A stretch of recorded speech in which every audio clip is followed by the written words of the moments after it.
She was just trying to get to work. A splash of dirty water, a cruel laugh, and the screech of a white SUV. That was how it all started.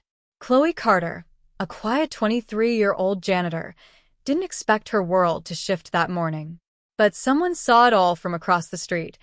Someone with the power to turn her pain into something extraordinary. And from that moment on, her life would never be the same.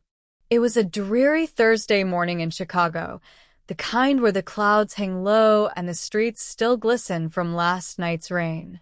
Chloe Carter tightened her grip on her breakfast bag and adjusted her thin cleaning gloves as she neared the towering glass entrance of Wellington Grand Hotel. Her shoes squeaked with every careful step along the curb. Just then, a sleek white SUV barreled through a puddle. In one sickening splash, muddy water drenched Chloe from head to toe. Her clothes, her face, even her toast were soaked. The SUV didn't stop. The tinted window rolled down just enough for a glamorously dressed woman to sneer. "Maybe don't stand on the street like garbage next time," she said, laughing coldly, her red lips curling behind designer sunglasses. Chloe stood frozen, breath shallow. She didn't cry. She didn't scream. She just picked up her muddy bag and kept walking. Across the street, in a black Lincoln parked discreetly at the curb, Logan Pierce, CEO of Pierce Worldwide Holdings, watched the scene unfold. He was young, rich, and observant, more silent guardian than flashy billionaire. As Chloe walked off, Logan's jaw clenched. "Find out who she is," he told his driver. "Everything." Inside the Wellington, Chloe was scolded by her shift manager for being late and looking a mess. No one asked what happened. No one helped. She changed into an older backup uniform and scrubbed floors with aching hands, whispering silent prayers for strength and for her little brother Max, still asleep back at their tiny apartment. Meanwhile, Logan sat in his office high above the skyline, flipping through Chloe's file. 23 years old, part-time student, works 2 cleaning jobs, guardian of her 9-year-old brother after their parents died in a fire.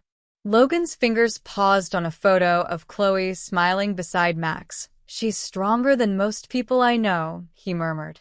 That evening, in her locker, Chloe found something strange. A brown bag containing new gloves, a warm breakfast sandwich, and a simple note. "For the girl who walks with grace even when the world splashes mud." She blinked in disbelief. No name. No clue who it was. But for the first time in months, Chloe smiled. The next morning, Chloe was reassigned. "You're on VIP floor duty starting today," her supervisor said, barely making eye contact. "Better pay. Don't ask questions." Her coworkers stared, some with awe, others with jealousy. Chloe said nothing, just did her job, shining marble floors and polishing brass railings with care. On that floor, she felt invisible again, but in a different way. Until Logan appeared. Disguised in jeans and a hoodie, he asked her casually, "Excuse me, miss. Do you know where the Horizon Lounge is?" Chloe offered a soft smile. "Of course. I'll walk you there." As they walked, he asked gently, "Do you like your job?" Chloe shrugged. "It's honest work. I do what I can. But if I had the chance, I'd study hospitality, maybe manage a place like this one day." Logan's heart tightened. She reminded him of his mother, a janitor who raised him alone and never stopped believing in dignity. Later that night, another surprise awaited Chloe, a bouquet of daisies in her locker. No note, just quiet kindness. But not everyone was happy. Melissa, a senior staff member, had been at the hotel for 7 years. "She just got promoted?" "Yeah, something's fishy," she muttered. And she had a plan. The next day, a guest slipped in the lobby. The manager barked. "Who cleaned this floor?" Chloe was blamed, humiliated, written up. Her voice shook as she pleaded, "I didn't switch the solution, I swear." But Logan was already on it. He ordered the security footage reviewed. Melissa had been caught red-handed. Chloe was cleared. Melissa was suspended. And Chloe? She left the office shaken, but her head held higher than before. Meanwhile, Vanessa, the woman who'd splashed Chloe, found a blurry photo of the splash incident online with the caption, "Kindness costs nothing. Entitlement can cost everything." Her fans began whispering. Her brand took a hit. She hissed at her assistant, "I'm being sabotaged." "No," her father said coldly over lunch, "you're just being seen."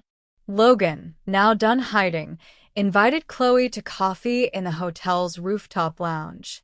She was nervous. He smiled and handed her a folder. "A scholarship.